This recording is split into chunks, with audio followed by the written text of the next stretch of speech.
और एक दिन क्या हुआ कि गोपिकाएं गईं स्नान करने, तो अपने वस्त्रों को ऊपर रख दिया। इससे 1 महीने पहले भगवान ने गोपिकाओं से कहा था, उनकी एक रीति बड़ी गजब की थी, गलत थी, कि वो निर्वस्त्र बिना वस्त्र के स्नान करती थी यमुना में सुबह। भगवान ने समझाया 1-2 बार कि गोपिकाएं निर्वस्त्र स्नान करना निषेध है शास्त्रों में, माताओं बहनों को बिना वस्त्र के स्नान नहीं करना चाहिए। गोपिकाएं क्या कह रही हैं कन्हैया से, ये दारी के ज्यादा ज्ञान मत दे, व पंडित को बाप मत बने, हम तो ऐसे ही स्नान करती थी, ऐसे ही स्नान कर रही हूं और ऐसे ही करेंगे। कन्हैया कहते मान जाओ, गोपिका कहती नहीं मानेंगे, तू क्या करेगा, बोले मान जाओ। गोपिका कहती दारी तेरे बाप में बस की हो तो कर लियो, हम तो ऐसे ही नहाएंगे। अब कन्हैया ने पता क्या किया, सबके लहंगा चोली चुन्नी सब उठाए और कदम पर चढ़ गए। बोलो वृंदावन बिहारी लाल। अब गोपिकाएं तो नहाने में मस्त हैं। आपको एक बार बताऊं, गोपिकाएं स्नान करने में, भोजन बनाने में, माखन बिलोने में सिर्फ भगवान को ही स्मरण करती थी, दूसरी कोई बात नहीं। चर्चा आपस में कर रही, अरे कल कन्हैया आयो, कल तो मैया यशोदा ने दारी के मोहड़े पे लाली लगाई, कल इतना सुंदर लग रहे हो।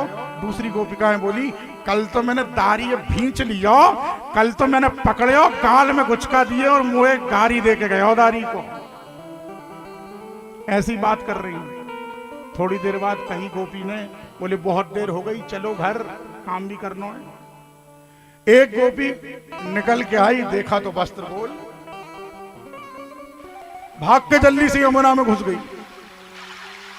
सबसे अरे सुदेवी चंपकलता सुनो तो, बोले क्या हुआ, बोले अपने वस्त्र तो है ही ना है वहां। बोले वस्त्र कौन ले गया, बोले जाने कौन ले गया। अब सब चिंता में, बेचारी गले गले जल में खड़ी, ठंडी के दिन, हाथ पैर कपड़े, बाहर कैसे निकले, कपड़ा ही नहीं। एक गोपी की नजर गई, देख तो देख रही, देख सामने कदमन पे ऐसा लग रहे हो जैसे मेरे लहंगा लटक रहे हो। दूसरी बोली हाँ बात तो सही है, लहंगा तो, अरे मेरी चुनरी देख गुलाबी। सबने देखा, एक क्या बोली, अरे सुनो तो, ई वस्त्रन के बगल में तो देखो कन्हैया की टांग लटक रही। बोलो राधे राधे।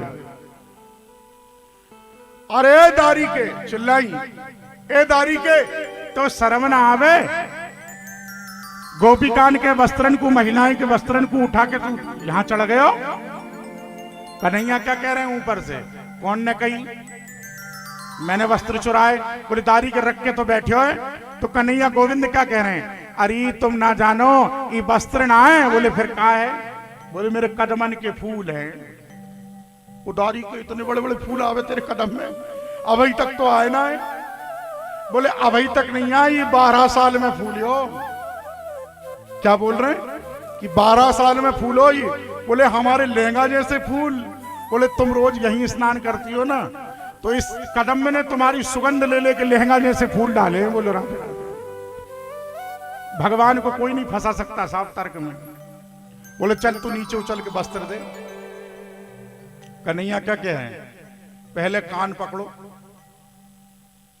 अब सब कहने लगी ठीक है कान पकड़ लिए। बोले अब सब बारी बारी से बाहर निकलो। अरे बोले दारी के वस्त्र नहीं पहने, बिना वस्त्र के निकले आए। गोविंद क्या कह रहे हैं, गलती की है तो ऐसे ही निकलना पड़ेगा, सजा मिलेगी। निर्वस्त्र गोपिकाएं निकल रही हैं। क्या विचार किया गोपिकाओं ने, सुनिए पहले। ये तो साक्षात परमात्मा है, इसके सामने कितने ही वस्त्र पहन लो तो भी निर्वस्त्र हैं, और निर्वस्त्र हैं तो निर्वस्त्र हैं। जैसे अपने माता पिता के सामने जब बालक छोटा होता है तो बिना वस्त्र के घूमता है, गोपिकाओं ने कहा ये तो जगत के माता पिता हैं, हम वस्त्र पहन ले भी तो इसके सामने निर्वस्त्र हैं, चलो निकलो बाहर। आ गई सब, वस्त्र लिए। कन्हैया ने उठक बैठक लगाई, आज के बाद ऐसे तो नहीं नहाओगी। बोले नहीं, चले गए। आपको एक बार बताऊं सज्जनों, कुछ नास्तिक लोग जो होते हैं, जिनकी बुद्धियां भ्रष्ट हो चुकी हैं, भगवान की इस लीला पर उंगली उठाते हैं। कुछ लोग मैसेज करते हैं कन्हैया के जन्मदिन पर, जन्माष्टमी पर, भगवान ने महिलाओं के वस्त्र चुराए, ये कौन सा अच्छा काम किया। उठाते हैं ना भगवान के ऊपर उंगली। आपको ये पहले जान लो कि भगवान ने ये लीला कितने साल में की है। भगवान जब मात्र 5 साल के थे, कितने वर्ष के? 5 वर्ष के। क्या 5 वर्ष के बच्चे में कोई गंदी भावनाएं होती हैं? होती हैं क्या? हथनौरा में तो नहीं होती, सरदार नगर की पता नहीं होती, किसी भी बच्चे में नहीं होती, वो इस सबसे मुक्त होता है। भगवान ने मात्र 5 साल में वस्त्र उठाए थे, पहला प्रमाण। दूसरा कि जो गोपिकाएं हैं वो वेदों के मंत्र हैं। कौन है? वेदों के मंत्र हैं। और एक प्रमाण, एक साधु के पास एक पारसमणि थी। ध्यान से सुनिएगा, आपको समझ में आ जाएगी रासलीला क्या है। ये लीला का मतलब क्या है, चीरहरण क्यों किया प्रभु ने। साधु के पास पारसमणि थी। पारसमणि का गुण आप सभी को मालूम है कि लोहे को छुपा दो तो सोना बना देती है। अब उस साधु के पास कुटिया बना के नर्मदा किनारे रहता था। गुंडे घुस गए एक दिन, बोले बाबा तेरे पास पारसमणि निकालनी तो अभी मार डालेंगे। बाबा ने बोला भैया वो लोहे की मणि में, लोहे की डिब्बी में रखी है। काय में रखी है? अब लोहे की डिब्बी में जैसे ही बोला तो कान बिल्कुल गन कनपट्टी से ही उड़ा दी। बोले उड़ा देंगे। बोले मूर्ख समझता है हमको बाबा, अगर लोहे की डिब्बी में मणि रखी होती तो ये डिब्बी लोहे की है, सोने की क्यों नहीं हुई? झूठ बोल रहा है। बाबा ने कहा पहले निकाल के तो देख लो, फिर मार डालना। सुनिएगा, जैसे ही डिब्बी को खोला लोहे की, एक काले कपड़े में लिपटी हुई वो मणि रखी थी। काला कपड़ा हटाया, मणि को छुपाया तो वो लोहे की डिब्बी सोने की हो गई। ऐसे ही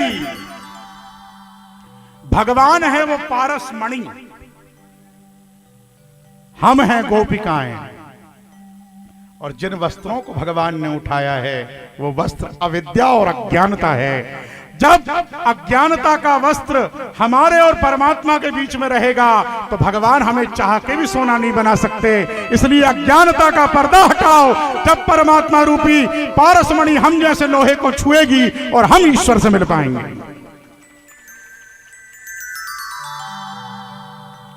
ऐसे ही वो गोपिकाएं हैं लोहे की डिब्बी, भगवान है वो पारसमणि।